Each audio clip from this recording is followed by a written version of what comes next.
Qabulimga bugun bir bemor keldi.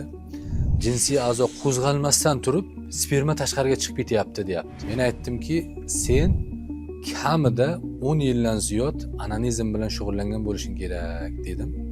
To'g'ri dedi. Yilini eslay olmayman, lekin uzoq vaqt onanizm bilan shug'ullanganman dedi. Mana shunday asorat dedi. Bu asorat onanizm, ya'ni 5 odatini nerv sistemasiga bergan asorati hisoblanadi. Buni albatta davolasa bo'ladi. Vaqt kerak.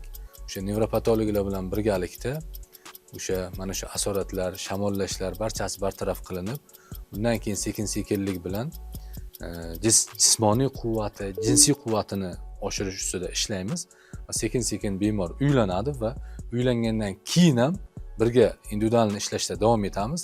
Sekin-sekinlik bilan bu asoratlarni bemalol davolasa bo'ladi. Agar sizda ham mana shunday asoratlar, ya'ni tez bo'shanish yoki jinsiy a'zo qo'zg'almasdan turib ham sperma tashqariga chiqib ketadigan bo'lsa, bizga murojaat qilasiz va biz sizga yordam beramiz.